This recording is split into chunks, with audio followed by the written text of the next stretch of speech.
Vous avez vu que je parle d'implant pénien, je ne parle pas de prothèse pénienne. C'est un réflexe que j'ai, parce que quand on parle avec les patients, quand on leur dit implant pénien, c'est plus proche de entre guillemets naturel que leur dire prothèse pénienne. Autant on dit prothèse de hanche, peut-être, mais ça passe mieux. Ça passe mieux pour beaucoup de patients. Alors, c'est quoi les recommandations officielles sur potentiellement la pose d'un implant pénien? Ça, ce sont les recommandations de l'European Association of Urology. C'est une indication de troisième ligne thérapeutique. Et en gros, si on veut traduire tout ce qu'il y a marqué ici, ça peut être envisagé quand le patient ne répond pas au traitement pharmacologique. Ça reste large. Le traitement pharmacologique, ça peut être les injections intracaverneuses que vous connaissez. Je sais que dans cette académie, vous avez l'éminent Ronald Virac, qui était un des chantres, un des découvreurs des injections intracaverneuses et qui est connu internationalement pour ça, et auquel bien évidemment je rends hommage aujourd'hui. Mais ça peut être également l'association des injections intracaverneuses avec les IP2E5, comme le Viagra, le Cialis, ou ça peut être le patient aussi qui en a marre, qui veut une solution définitive. Imaginez par exemple le patient qui a eu une prostatocystectomie par notre collègue Patrick Coloby, qui au bout de 10 ans en a marre des injections intracaverneuses, qui ça marche bien, mais j'en ai marre de faire les injections intracaverneuses. Est-ce que je peux avoir une solution plus simple et définitive? Alors, c'est quel patient en pratique? En pratique, c'est un patient, ça fait plus de 3 ans qu'il a une dysfonction érectile réfractaire, qu'il n'a plus de sexualité satisfaisante. Ça, c'était une étude française sur 3 centres, dont Montpellier, sur pratiquement 300 implantations.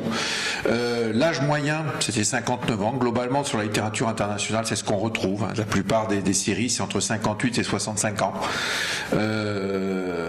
Moi, personnellement, le plus jeune que j'ai mis, c'est 21 ans après une fracture du bassin, et le plus âgé, c'est 88 ans, mais particulièrement en forme. Là, dans cette étude, vous voyez que globalement, il y avait également 2,9 des patients qui avaient entre 30 et 40 ans. Et puis il y en avait plus de 8% qui avaient plus de 70 ans. Donc les 3 causes principales, c'est post-cancer de la prostate, diabétique et les problèmes vasculaires au sens large. Après, bien évidemment, il y a d'autres causes. Il y a la maladie de la Peyronie, donc je vais vous reparler avec les implants, les causes neurologiques, le blessé médulaire, la sclérose en plaques, le post-radiothérapie, etc. Alors, ce film doit être disponible ou est déjà disponible sur le site de l'Association française d'urologie. C'est un petit film qu'a fait le comité d'andrologie et de médecine sexuelle dont je m'occupe pour justement expliquer aux patients comment se passe l'intervention chirurgicale, comment on dilate les corps caverneux, de façon à leur expliquer les choses. Vous savez que maintenant, les gens ils vont sur YouTube, ils vont voir des vidéos entre guillemets sanglantes, ils sont pas comme nous chirurgiens, la plupart sont effrayés et finalement ça va être contre-productif de voir une intervention chirurgicale. Donc j'essaye de façon light avec cette vidéo de leur expliquer comment ça se passe, comment on dilate les corps caverneux et comment va se passer l'intervention. Voilà, on leur met les cylindres gonflables que vous voyez là, avec la pompe de commande qui sera sous la peau du scrotum entre les 2 testicules. Un peu comme si vous aviez, c'est ce que je dis aux patients, un kyste entre les 2 testicules. Et puis le réservoir, puisque c'est un système de va-et-vient, qui se met dans l'espace du radius la plupart du temps, en latéro-vésical, et la plupart du temps par la même voie opératoire. Donc le patient activera son implant en appuyant sur la zone de commande qui est entre les 2 testicules. Ça, c'est l'implant gonflable, c'est devenu le gold standard et c'est l'implant le plus posé à l'heure actuelle, à 90% dans les pays occidentaux. Et puis après, moi je leur montre pas un implant, parce qu'on leur présentait un bout de plastique tout poussiéreux qui sort d'un tiroir. Très souvent, c'est pas très glamour et ils ont du mal à imaginer une sexualité avec. Je préfère leur montrer des photos de patients qui ont un implant.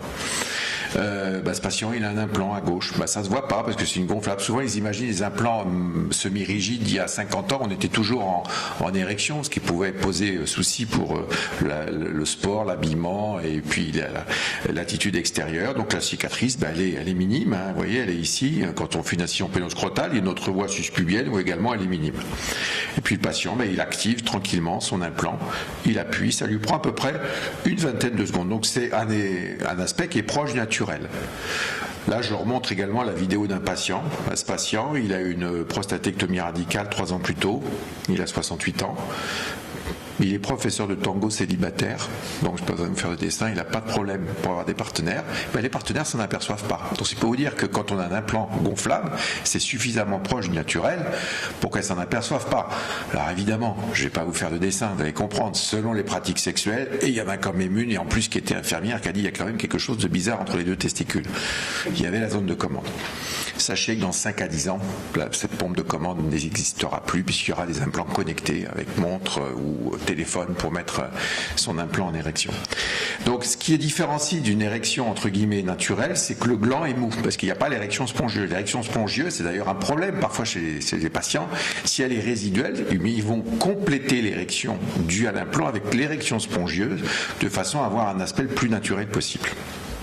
Mais ça reste assez proche d'une érection normale. Alors l'implant malléable dont je vous parlais, c'est l'implant du XXe siècle, mais qu'on met quand même de temps en temps dans les pays émergents, c'est 75% du marché, où là le patient aura toujours un état de semi-érection et donc de semi-flaccidité. Alors on appelle ça souvent dans le jargon entre urologues un implant semi-rigide. Moi j'appelle ça, vous avez vu que je fais très attention moi, un implant malléable, parce que semi-rigide c'est quand même pas très positif pour le patient. Ça veut dire semi-mou aussi. Donc c'est également une vidéo pour montrer aux patients comment se pose un implant malléable, mais c'est exactement le même film sans la pose du réservoir et sans la pose de la pompe. Donc ça, je pense que c'est des vidéos qui sont intéressantes pour montrer aux patients les deux types d'implants à l'heure actuelle, gonflables et malléables. Alors je leur montre aussi, pour les malléables, parce qu'il faut qu'ils soient au courant de comment on manipule un implant malléable. Donc là, on se guide avec la main. Donc bien évidemment, ça se voit beaucoup plus. Vous voyez, ça c'est au repos, ici, à droite. Donc ça se voit. Vous voyez que ce patient, il a une main avec 2 doigts. Donc c'est vrai que c'est peut-être pas trop simple pour activer son implant. Peut-être qu'avec les implants connectés qui sortiront dans quelques années, comme ils auront besoin que d'un doigt pour appuyer sur leur smartphone ou sur la montre, on n'aura plus besoin de cette pompe et à ce moment-là, on va peut-être élargir l'importance des implants gonflables et mettre de moins en moins d'implants malléables. Donc l'objectif, et surtout l'erreur que font la plupart de mes collègues urologues, c'est de parler que d'érection. L'érection, c'est que le moyen, c'est pas la finalité.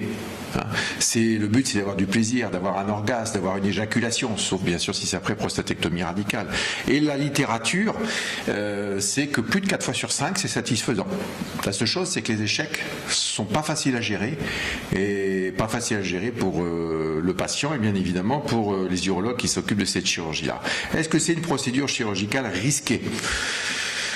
La littérature, plus de 80% des patients et des partenaires, on a des études partenaires, sont satisfaits avec un implant pénien. Risque de sepsis et de rejet, c'est 1 à 3%. Alors ça peut jusqu'à 5 à 10% dans des cas particuliers, de cas plus complexes, de reprise chirurgicale, en cas d'incision greffon. On parlait tout à l'heure de chirurgie avec Bernard Lobel. Oui, il y a des complications. Mais elles sont de plus en plus rares et les nouveaux matériaux ont permis de diminuer ce taux de complications. Le manque de satisfaction, il est incompressible, c'est 10-15%. Pourquoi ? Parce qu'on parlait tout à l'heure de perte de longueur avant, et très souvent le patient qui a une dysfonctionnalité réfractaire, il a perdu l'élasticité.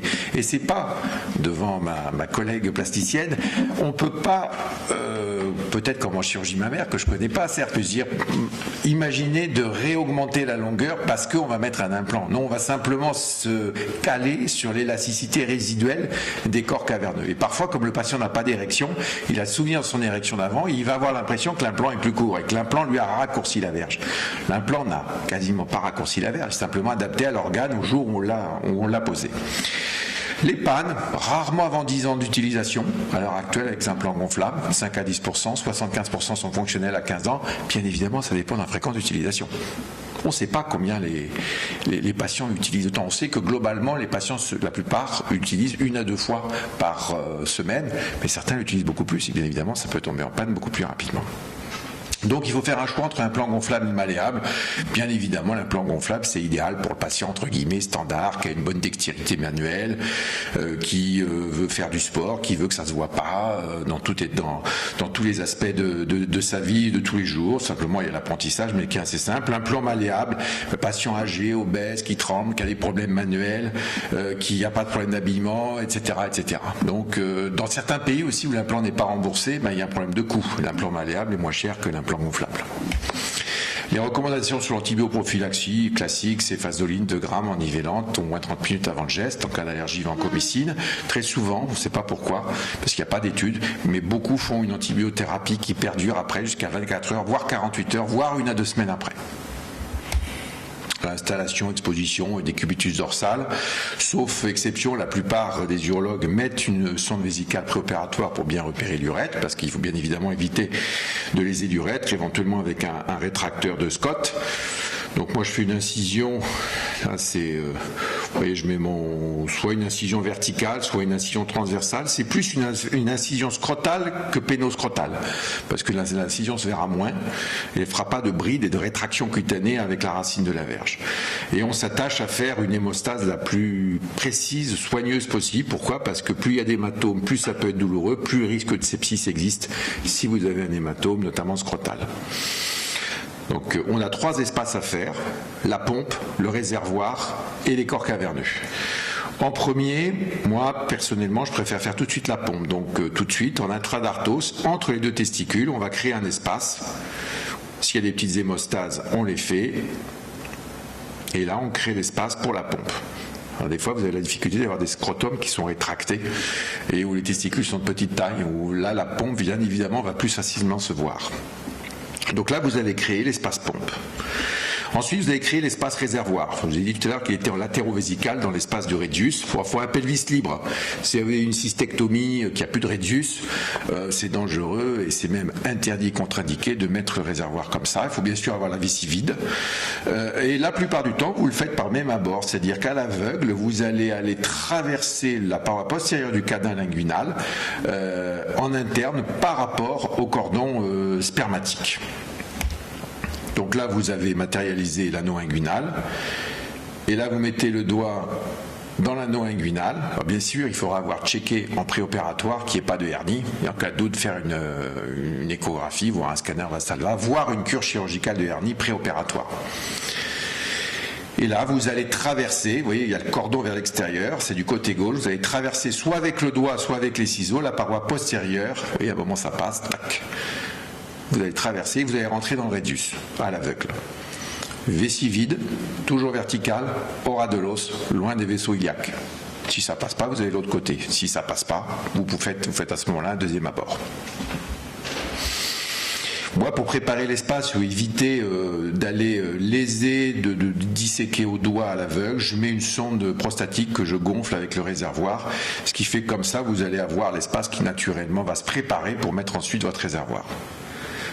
Alors bon, ça c'est certains chirurgiens font comme ça, d'autres font différemment. Vous savez qu'en chirurgie, tous les chemins mènent parfois à Rome et que parfois chacun a ses petites astuces. En tout cas, c'est la mienne depuis le début de mon activité il y a plus de 25 ans. Et ensuite, on gonfle la sonde prostatique. Ça vous crée l'espace réservoir. Donc vous avez créé le premier espace, la pompe, deuxième espace, le réservoir, et il vous reste le troisième espace, qui sont les corps caverneux. Les corps caverneux, vous allez latéralement à l'urètre faire la cavernotomie, un petit peu à distance, il ne faut pas éviter de faire une plaie urétrale, éventuellement une biopsie. Donc vous avez repéré les 2 corps caverneux, là que vous voyez là, et vous allez inciser vos corps caverneux pour ensuite dilater. Donc là, je vais faire main gauche pour que ça soit plus facilement visible. Ah. Excusez-moi, je ne sais pas ce qui s'est passé.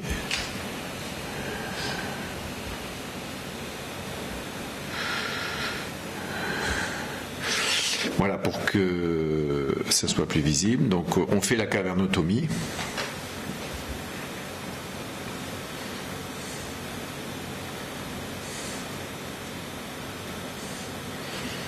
Donc là, ça se saigne toujours un petit peu, mais pas forcément beaucoup, parce que vous avez une dysfonction érectile qui est souvent vasculaire, vous avez une dysfonction érectile réfractaire. Et là, mais ensuite, vous dilatez. C'est un temps à la fois facile et potentiellement plein de petites embûches. C'est souvent ça en chirurgie fonctionnelle. Ça paraît facile, mais vous pouvez vite faire une bêtise, notamment perforer. Donc ensuite, vous préparez les corps caverneux en mettant bien à distance de l'urètre au niveau proximal et distal avec des dilatateurs, soit de Brooks, soit des bougies de Hegar que vous connaissez. Ce qui va permettre de dilater, comme vous l'avez vu sur le film tout à l'heure, et de mesurer.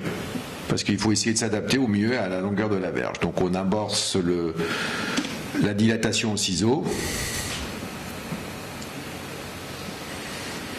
Vous voyez, donc ça c'est la partie proximale. On n'imagine pas à quel point la racine proximale d'un corps caverneux, ça peut être long. Des fois vous avez 8-9 cm. Cette cavernotomie, il ne faut pas qu'elle soit faite dans la partie mobile de la verge pour que les tubulures ne soient pas visibles, mais qu'elle soit vraiment faite après l'angulation. Et vous voyez, là vous amorcez la partie distale. Toujours attention à vos ciseaux, puisque c'est une manœuvre aveugle, de façon à ne pas aller vers l'urètre et pas aller vers l'autre corps caverneux pour éviter ce qu'on appelle le crossover. Donc ça, c'est les dilatateurs de Brooks, que je préfère moi aux bougies de Hegar. Et vous voyez, vous dilatez progressivement de chaque côté, à droite et à gauche, en proximal et en distal. Donc vous avez 4 espaces à préparer. Alors vous pouvez vérifier ensuite avec l'autre côté la symétrie. Vous voyez, on va vérifier la symétrie des corps caverneux. Si vous avez fait une perforation, ça va avoir un niveau différent. Et ensuite, vous dilatez au niveau distal.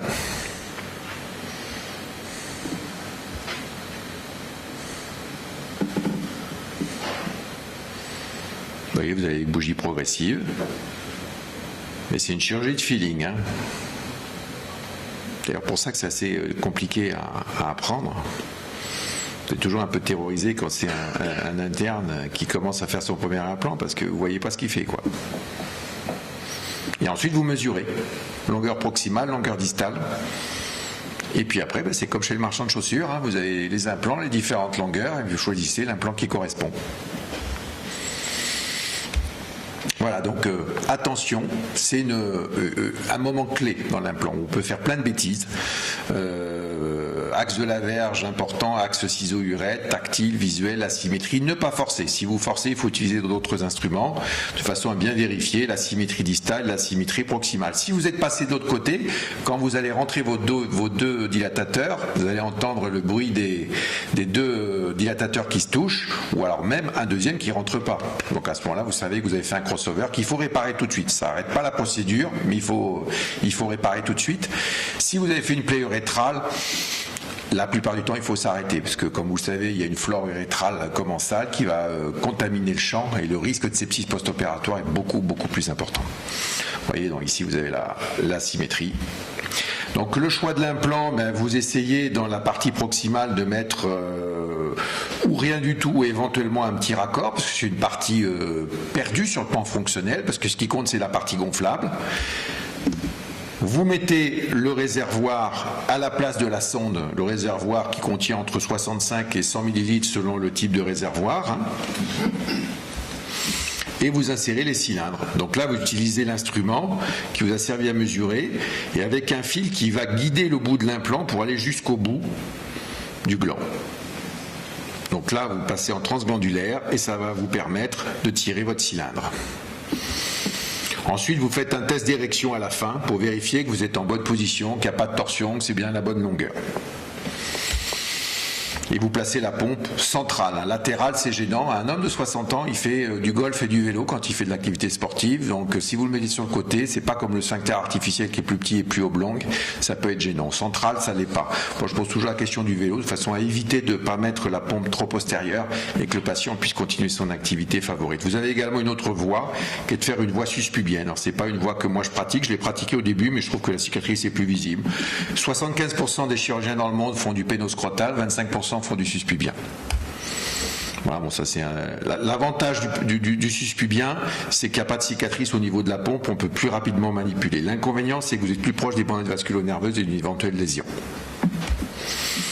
L'implant malléable dont je vous ai parlé tout à l'heure, c'est la même technique, sauf qu'il faut une cavernotomie plus longue, parce qu'il faut arriver à rentrer l'implant. Il n'y a pas de temps réservoir et pompe. Donc là, vous avez l'implant malléable que vous rentrez. Alors là, c'est un patient qui a eu un priapisme.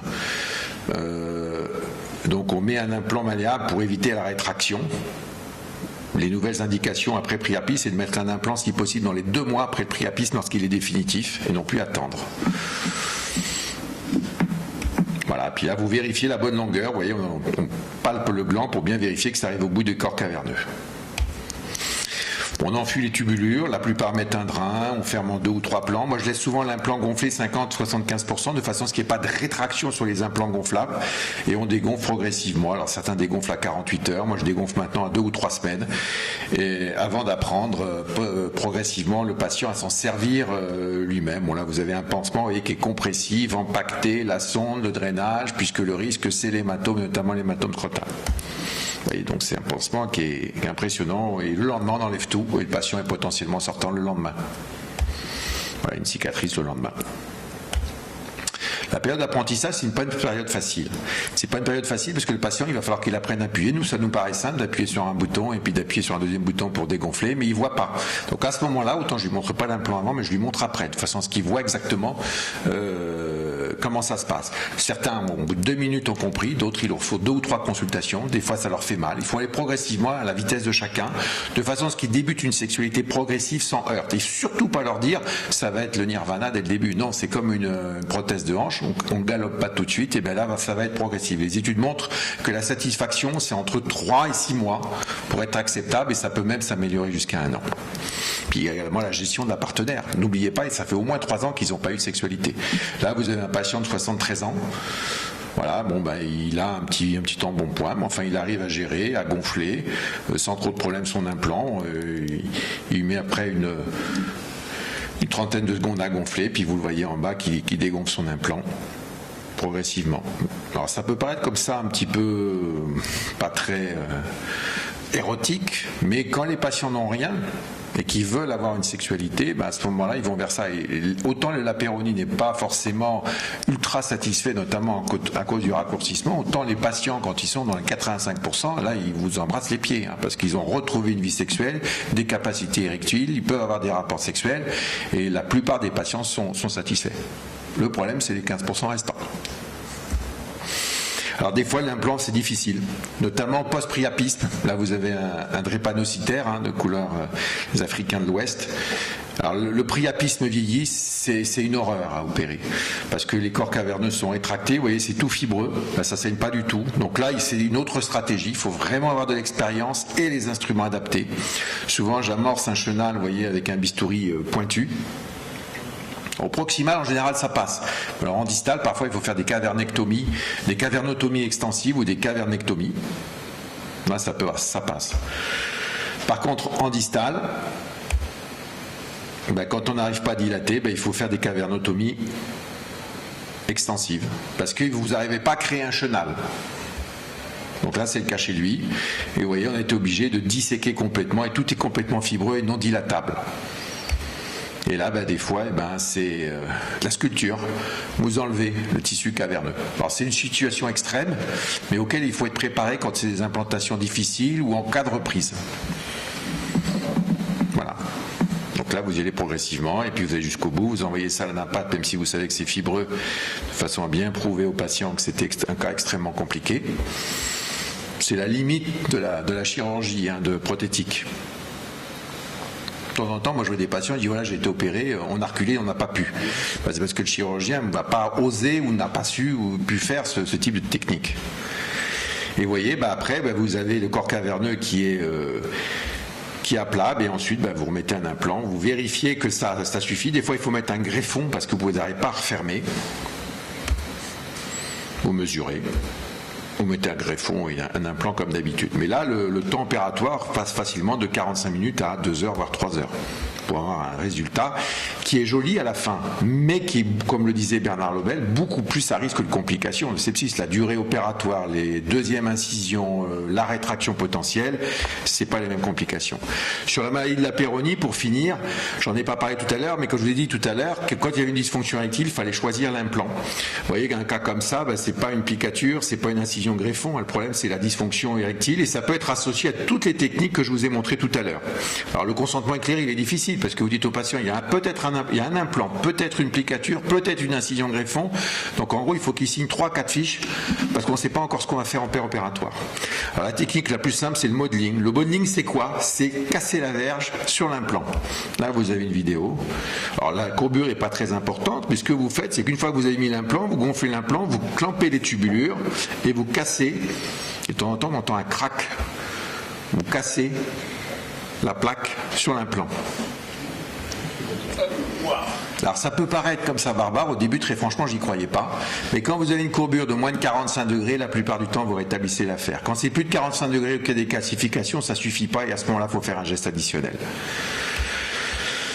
Alors quand on peut pas, à ce moment-là, on fait un greffon. Alors c'est comme tout à l'heure, c'est-à-dire qu'on a mis l'implant et puis on va inciser, après avoir laqué les bandelettes, comme dans la même technique de la péronie, vous allez inciser l'albuginé et vous faites 2 temps opératoires, la pose de l'implant et l'incision greffon. Vous voyez ici l'incision Mercedes dont je vous parlais tout à l'heure. Vous voyez l'autre côté. C'est-à-dire que l'implant, il y a toujours la courbure. Alors certes, la verge est rigide, mais là, il y a toujours la courbure. Et vous voyez à droite, progressivement, vous rétablissez la courbure. Alors les nouvelles options, on parlait tout à l'heure des nouvelles options, et je vous parlais du Tacosil. Vous voyez ici le Tacosil avec un implant. C'est-à-dire que quand il y a un implant, ça c'est assez attractif. C'est-à-dire comme ça saigne pas, vous n'avez pas la peur et le risque d'avoir, je vous disais quand on mettait un greffon de Tacosil, vous ne pouvez pas faire de test post-opératoire pour vérifier la rectitude, mais là comme vous avez l'implant, vous n'avez pas cette crainte-là. Donc là le Tacosil est beaucoup plus simple, il n'y a pas de suture, vous gagnez en rapidité et les taux sont très bons. Pour finir, il y a la technique qui est le bout du bout, qui est la sliding technique, c'est-à-dire la technique de glissement. C'est d'arriver à allonger vraiment la verge quand il y a une fibrose des corps caverneux, notamment après maladie de la péronie. Donc ça consiste en quoi? Ça consiste, après avoir laqué l'urètre et les bandelettes vasculo-nerveuses, à couper les corps caverneux de façon à faire un glissement et un double greffon. Voilà. Alors je vous cache pas que je fais cette technique depuis je sais pas, 4-5 ans. J'ai fait que 12 cas parce que les risques sont importants, notamment vasculaires. Vous faites une dissection extensive. Au début, il y avait 3 patients, pas de complications. Il y a eu des cas de nécrose vasculaire, de nécrose du fourreau qui ont été décrites. Ça, c'est un patient à moi. Donc, vous voyez, quand vous avez ça et que vous coupez tout, je vous garantis que les 48-72 premières heures, tant que vous n'avez pas vu le pansement post-opératoire et qu'il sente son gland et que le gland soit rose, vous êtes franchement inquiet. Ceci dit, vous allongez réellement la verge et les corps caverneux. La limite, c'est l'élasticité de l'urètre et des bandelettes vasculo-nerveuses. Vous voyez le résultat avant et après. Voilà, donc ça c'est notre président actuel de l'association française d'urologie qui me charge à nouveau de tout le bien qu'il pense d'avoir choisi ce thème pour la session commune avec l'Académie nationale de chirurgie. Je vous remercie.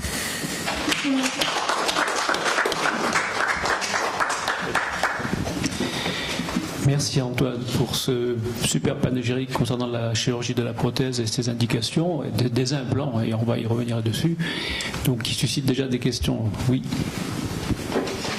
Oui, Gérard Pascal, je voulais vous poser une question. Enfin, quel est le prix de ces implants gonflables ou modelables et sont-ils remboursés? Pourquoi je vous dis ça? Parce que j'ai l'expérience avec un patient en expertise qui a un trauma du bassin, qui n'avait pas pu se faire mettre cet implant faute de remboursement. Il cherchait absolument donc les moyens en expertise pour se faire rembourser par sa compagnie d'assurance. Donc, est-ce que vous pouvez éventuellement nous éclairer sur cette question? Oui, c'est assez simple. En France, ce qui n'est pas le cas dans les autres pays, en France, le matériel est remboursé par la sécurité sociale. Le prix de l'implant gonflable est de 3 000 €, quelle que soit la marque, et l'implant malléable est de 1 200 €. Et il est pris en charge par la caisse primaire d'assurance maladie, tout comme l'hospitalisation, l'anesthésie. Il reste à la charge du patient uniquement les déplacements d'honoraires éventuels du chirurgien ou de la chambre seule. C'est tout. En France. Après, dans d'autres pays, c'est différent. Dans certains pays, c'est en public, c'est remboursé, en privé, ça ne l'est pas. C'est partiel, par exemple, en Belgique. Aux États-Unis, ça dépend de la mutuelle. Très variable. La France, c'est 800 implants par an. C'est le premier pays européen, alors qu'aux États-Unis, c'est 20 000. C'est quand même pas beaucoup. C'est en gros, en Europe, il y a autant d'implants qu'aux États-Unis. Mais il y a beaucoup moins d'implants par rapport à la population. On pourrait s'attendre à ce qu'en France, il y ait beaucoup plus, parce que c'est un des rares pays où le matériel est remboursé. Où finalement, c'est un des pays les moins chers pour les implants. Donc par rapport à votre patient, je ne comprends pas trop. C'est pas le prix de l'implant. Je pense qu'il a peut-être confondu sur le prix de l'intervention elle-même qui était sujette à dépassement ou des choses comme ça. Oui, c'est à mon avis, c'est un complément d'honoraire. C'est pas le prix de l'implant.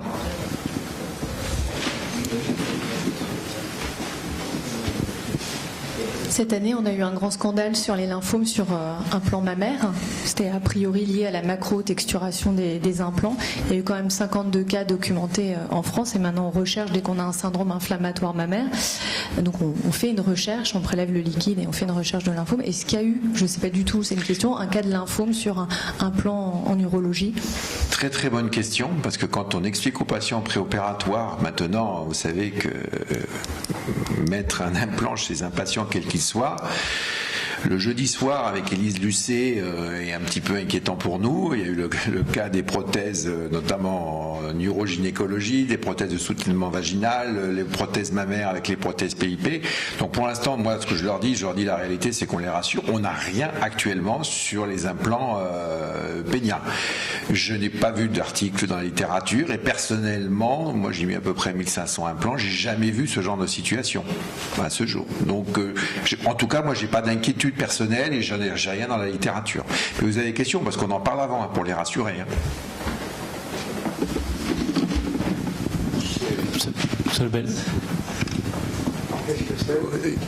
C'est juste pour signaler un paradoxe. C'est que cette chirurgie fonctionnelle est raffinée, elle rend de grands services, mais quand on voit les images, c'est une chirurgie, on croirait qu'on était avec Monsieur Couvler, là. C'est une chirurgie qui est quand même très sanglante et très caustique. Donc, je sais pas, mais cette dissociation entre l'image et la réalité est importante. Moi personnellement, je la trouve ni sanglante ni caustique. Ça saigne un petit peu effectivement quand on ouvre les corps caverneux. Je pense que c'est plus la symbolique de l'organe. Je suis sûr que Monsieur Lobel, quand vous avez ouvert des ventres et enlevé un thrombus cave et fait ce genre de choses, c'était une chirurgie sanglante également, mais elle était quand même raffinée. Et je pense que pour la chirurgie de l'implant, c'est un petit peu la même chose. Moi, je trouve qu'elle est très raffinée, très fine, parce qu'il y a à peu près 50% qui se passe en aveugle. Et c'est d'où la difficulté que l'on a à l'enseigner aux plus jeunes. Le mieux, c'est les workshops cadavres, parce que là, on est un peu plus dans les conditions du naturel. Et qu'on essaye, comme j'avais pas trop de temps, mais on essaye de faire ce qu'on appelle le no touch, c'est-à-dire qu'on cache le sang. C'est avec l'art de la chirurgie, me disait un de mes maîtres, c'est de cacher le sang. On cache le sang en permanence, de façon à ce que l'implant rentre sans que ça touche la peau. Moi, je la trouve de moins en moins caustique et de moins en moins sanglante, personnellement. Je pense que... Par contre, ce qui a vraiment beaucoup changé, Monsieur Lobel, c'est vraiment le taux de complications post-opératoires. Depuis qu'on a les implants qui sont enduits d'antibiotiques, on est passé de 5% à 1-2% en primo-implantation. Dans les cas compliqués, dans les changements, on est inférieur à 10%, alors qu'avant, on montait à 30, 40, 50%. Moi, j'ai le souvenir, quand j'étais interne, un implant malléable, une fois sur 2, une fois sur 3, ça finissait mal, l'affaire, quand même. Donc, j'avais une vision de la chose qui était assez négative. Bon, ça a quand même radicalement changé.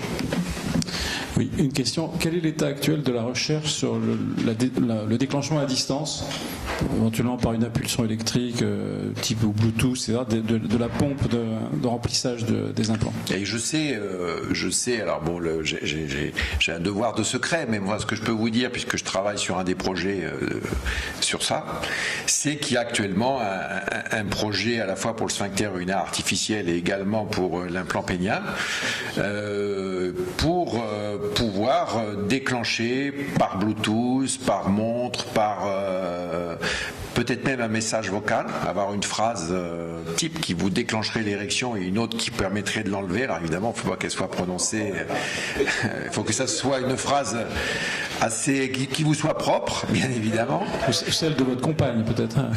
Ouais, éventuellement. Mais non, mais je pense que c'est 5 à 10 ans. Voilà, le problème actuellement, c'est la miniaturisation, parce que là, il y a le problème de batterie, de recharge, et pour l'instant, c'est encore un peu trop gros. Et deuxièmement, c'est le problème de la panne. Ces systèmes gonflables peuvent paraître un petit peu rustiques. Allez, on gonfle comme on gonfle un peu de vélo, mais en moyenne, ça dure 1000 rapports quand même. C'est ça à peu près, hein, 1000 à 1500 rapports sexuels. C'est 2 rapports sexuels pendant 10 ans. Donc c'est quand même une très bonne fiabilité à l'heure actuelle. Donc le système électronique, il faut qu'il puisse nous apporter une fiabilité également. Mais on va y arriver, 5 à 10 ans, je pense. Oui, je voudrais pour terminer juste vous féliciter sur la qualité des dessins animés. Nous sommes tous confrontés à la question de la qualité de l'information. et on fait des crowbars, où on présente des dessins plus ou moins approximatifs. Et vos dessins animés sont absolument remarquables pour expliquer ce que vous allez faire. Et je voulais vous en féliciter. C'est en tout cas ce qu'on essaie de faire avec l'Association française d'urologie. Vous savez très bien que le consentement éclairé, quand même, des fois, c'est une phrase. Je trouve que certains patients, on a du mal à les éclairer quand même. Et faut les informer. Si on les éclaire pas, faut au moins les informer. La génération Internet, puisque vous avez vu qu'en moyenne c'est des hommes de 60 ans, donc sauf exception, ils ont tous Internet, ils ont été voir, voire même ils ont été voir sur YouTube des interventions, ils n'ont rien compris. Voilà. Donc ça, je pense que c'est pas une bonne information. Il faut leur expliquer avec des schémas. Donc je pense qu'effectivement les animations, ça permet de mieux comprendre les choses, de quand même avoir une idée de ce qui se passe, mais sans avoir ce côté sanglant. Parce que le patient à qui on propose un implant pénien, l'organe étant hautement éminemment symbolique, il y a un facteur stress qui fait que c'est un peu comme l'annonce d'un cancer. La première fois que vous lui dites, il comprend pas tout, il entend pas tout, même s'il a le QI pour comprendre, il va pas forcément digérer l'information. Donc le fait également que ça soit disponible sur le site de l'Association française d'urologie très prochainement, même déjà, ce sera également un plus, et pour aider les urologues. Moi je trouve que ce qui fait qu'il y a un problème en France avec cette chirurgie-là, d'abord, nos jeunes ne sont pas formés, ou peu formés, sauf certains CHU. Deuxièmement, la plupart des urologues, excusez-moi pour les urologues dans la salle, parce que je sais bien que vous avez une vision positive de la chose, mais la plupart des urologues ont une vision négative de cette chirurgie-là, parce qu'ils ont le souvenir, comme je vous l'ai dit, d'une chirurgie qui se compliquait beaucoup. Voilà. Alors qu'elle se complique toujours, comme toute chirurgie, mais quand même beaucoup moins. Je crois que les urologues savent que la prostatectomie radicale peut donner une incontinence urinaire. Il ne leur viendrait pas l'idée de ne pas faire de prostatectomie radicale. Simplement, ils savent aujourd'hui que c'est faible.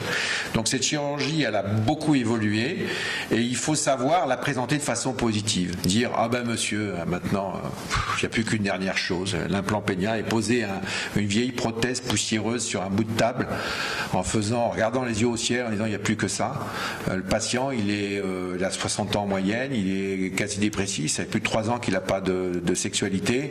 Il y en a beaucoup qui vont rester dépressifs et puis qui vont abandonner. Ils ne sont pas forcément soutenus par leurs partenaires. Certaines se poussent, certaines les aident, certaines au contraire ont peur. Ils disent qu'on a déjà eu suffisamment de soucis, tu as eu le cancer du rectum, le cancer de la prostate, t'es diabétique, t'es cardiaque. Peut-être qu'il faut abandonner. Donc je pense qu'il faut avoir, vous l'avez souligné dans l'information, un message positif. Je donne également le numéro de téléphone de patient. Ça peut paraître une information, on va dire, un petit peu à décharge, pardon. Mais moi, je leur dis, vous savez, les patients mécontents, ils sont sur Internet, ils sont sur les blogs. Les 10-15%, vous les avez sur Internet. Moi, je vais vous donner le numéro de téléphone du patient content. Le patient content, il passe pas son temps sur Internet ou dans des associations de patients. Celui-là, il est éventuellement disponible pour répondre au téléphone, mais il milite pas pour l'implant. Et les hommes qui ont les hommes célèbres qui ont eu des implants, sauf exception, n'en ont jamais parlé, parce que ça aurait peut-être fait, entre guillemets, aussi un message positif pour l'implant. Et vous savez qu'il y en a des hommes célèbres qui ont eu des implants. Et les chanteurs, les hommes politiques. Merci infiniment, Antoine, encore brillante prestation. On commence à être bien habitués. Merci pour vos questions nourries qui ont permis de faire le tour de ce nouveau concept. Alors on n'est pas dans une indication cosmétique, c'est-à-dire au-delà de l'implant, on a deux choix. L'implant ou la chasse au papillon, la collection de thym ou voire la pêche en rivière. Sinon en dehors de ça, terminé. Donc globalement, il faut savoir bien présenter la chose manifestement.